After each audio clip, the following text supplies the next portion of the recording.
ಇವತ್ತು ಪ್ರತಾಪ್ ಅವರು ಭರ್ಜರಿ ಕಮ್‌ಬ್ಯಾಕ್ ಕೊಟ್ಟಿದ್ದಾರೆ ಅಂತಲೇ ಹೇಳ್ಬೋದು. ಅಂದರೆ ಎಲ್ಲರೂ ಹೇಳ್ತಾನೆ ಇದ್ರು. ಅವ್ರು ಆ್ಯಕ್ಚುಲಿ ಒಳಗಡೆ ಏನು ಮಾಡ್ತಾಯಿದ್ರು ಅನ್ನೋದಕ್ಕಿಂತ ಈ ಪಾರ್ಟಿಸಿಪೆಂಟ್ ಸುಮ್ಮನೆ ಇರಲ್ಲ. ನೀನು ಸುಮ್ಮನೆ ಇದೆಯಾ ನೀನು ಒಂದು ವಾರ ಅಷ್ಟೇ ಆಡಿರೋದು, ನೀನು ಯಾವಾಗೂ ಆಡಿಲ್ಲ ಅಂತ. ಯಾವಾಗೂ ಆಡಿಲ್ಲ ಅಂದರೆ ಹೊರಗಡೆ ಓಟ್ ಹೆಂಗೆ ಬರ್ತಾಯಿತ್ತು, ಅವ್ರು ಇಷ್ಟು ದಿನ ಹೆಂಗೆ ಅಲ್ಲಿ ಸರ್ವೈವ್ ಆಗ್ತಾಯಿದ್ರು. ವಿನಯ್ ಅವರು ಕೂಡ ಕಂಟಿನ್ಯೂಸ್ಲಿ ರೀಸನ್ ಕೊಡ್ತಾನೆ ಹೋಗ್ತಾರೆ, ಅವ್ರನ್ನ ಪುಟ್ ಡೌನ್ ಮಾಡ್ತಾನೆ ಇರ್ತಾರೆ. ಸೊ ಯಾವಾಗ ಮಾತಾಡುವಾಗೂ ಸೇಮ್ ರೀಸನ್ನು. ಸೊ ನೀನು ಯಾವಾಗೂ ಆಡಿಲ್ಲ, ಸೈಲೆಂಟಾಗಿದ್ದೆ, ನೀನು ಈ ಮನೆಯಲ್ಲಿರೋ ಅಂದರೆ ಇವರೆಲ್ಲ ಏನು ಅಂದ್ಕೊಂಡ್ಬಿಟ್ಟಿದ್ದಾರೆ. ಸೊ ಸೈಲೆಂಟಾಗಿ ಇದ್ದಿದ್ರೆ ಅಥವಾ ಆಡಿಲ್ಲ ಅಂದರೆ ಇಷ್ಟು ಓಟ್ ಹೆಂಗೆ ಬರ್ತಾಯಿತ್ತು.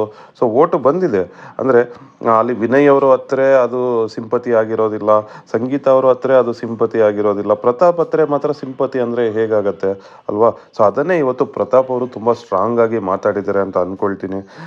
ನೋಡೋದಕ್ಕೆ ಚೆನ್ನಾಗಿತ್ತು. ಅಂದರೆ ಎಷ್ಟು ದಿನ ಅಂತ ಒಬ್ಬ ಮನುಷ್ಯ ಕೂಡ ಸಹಿಸ್ಕೊಳ್ಳೋಕ್ಕಾಗತ್ತೆ. ಸೊ ಅಲ್ಲೂ ಅವರು ಕೂಡ ಒಂದಷ್ಟು ರಿಪ್ಲೈ ಕೊಟ್ಟಿಲ್ಲ ಅಂದರೆ ಅದಕ್ಕೂ ಕೂಡ ಕೊಟ್ಟಿಲ್ಲ ಅಂತಾರೆ. ಸೊ ಆಗ ಕೊಡೋದೇ ಬೆಟ್ರ್ ಅಲ್ವಾ.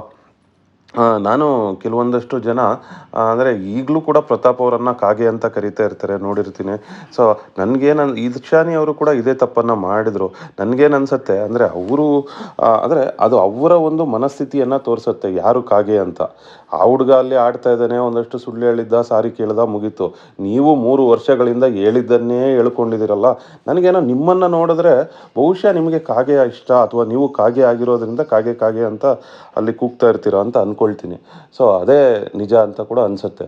ಅಂದರೆ ಅವರು ಕಾಗೆ ಅಲ್ಲ, ಆ ಕಾಗೆಯ ಮನಸ್ಥಿತಿ ನಿಮಗೆ ಇರೋದ್ರಿಂದ ನೀವು ಕಾಗೆ ಅಂತ ಮೆಸೇಜ್ ಮಾಡ್ತಾ ಇದ್ದೀರಾ ಅಷ್ಟೇ. ಅದು ನಿಮ್ಮ ಮನಸ್ಸೊಳಗಿನ ಕಾಗೆಯನ್ನು ತೋರಿಸ್ತಾ ಇದೆಯೋ ಹೊರತು ಪ್ರತಾಪ್ ಅವರು ಕಾಗೆ ಅಲ್ಲ. ಅವರು ಗೋವಾನಾದರು, ಒಂದು ಸುಳ್ಳು ಹೇಳಿದ್ರು, ಅಲ್ಲಿ ಸಾಕಷ್ಟು ಬಾರಿ ಸಾರಿಯನ್ನು ಕೇಳಿದ್ರು. ಅಂದರೆ ಈ ಎಲ್ಲರೂ ಕೂಡ ತಪ್ಪು ಮಾಡ್ತಾರೆ. ತಪ್ಪು ಮಾಡದೇ ಇರುವಂಥ ಮನುಷ್ಯ ಈ ಪ್ರಪಂಚದಲ್ಲಿ ಯಾರೂ ಇಲ್ಲ. ಸಾವಿರಾರು ರಾಜಕಾರಣಿಗಳು ಸಾವಿರಾರು ಸುಳ್ಳು ಹೇಳ್ತಾರೆ, ಸಾಕಷ್ಟು ಗಲಭೆಗಳನ್ನು ಮಾಡ್ತಾರೆ, ಅವ್ರಿಗೆಲ್ಲ ಓಟ್ ಹಾಕ್ತಾ ಇರ್ತೀರ. ಆದರೆ ಒಬ್ಬ ಮನುಷ್ಯ, ಒಬ್ಬ ಚಿಕ್ಕ ಹುಡುಗ ಅಲ್ಲಿ ಏನೋ ಆಯಿತು, ನನ್ನಿಂದ ತಪ್ಪಾಯಿತು ಅಂತ ಸಾರಿ ಕೇಳಿದ್ರೆ ಅದನ್ನು ಕ್ಷಮಿಸುವಂಥ ಮನೋಭಾವನೆ ಇಲ್ಲದ ನೀವು ನಿಜಕ್ಕೂ ಕಾಗೇನೆ ಅಂದರೆ ತಪ್ಪಾಗೋದಿಲ್ಲ. ಆ ಮನೋಭಾವನೆ ನಿಮ್ಮದೇನಿದೆ ಅದನ್ನು ನೀವು ಇಟ್ಕೊಳ್ಳಿ, ಪರವಾಗಿಲ್ಲ. ಆದರೆ ಬೇರೆಯವರ ಮೇಲೆ ಹೇರೋದಕ್ಕೆ ಹೋಗಬೇಡಿ. ನಮ್ಮ ಇಷ್ಟ, ನಾವು ಅವನನ್ನು ಸಪೋರ್ಟ್ ಮಾಡ್ತೀವಿ ಕೂಡ. ಅದಕ್ಕೆ ನಮಗೆ ರೈಟ್ಸ್ ಇದೆ. So we have same rights. ನೀವು ಹೆಂಗೆ 3 ವರ್ಷಗಳಿಂದ ಬೇರೆಯವನನ್ನು ಪುಟ್ ಡೌನ್ ಮಾಡಿ ಬದುಕ್ತಾ ಇದ್ದೀರೋ, ನಾವು ಒಬ್ಬರನ್ನ ಸಪೋರ್ಟ್ ಮಾಡಿ ಬದುಕ್ತಾ ಇದ್ದೀವಿ. So I don't have any problem. I have a rights to support him. Thank you friends. Thanks for watching our channel.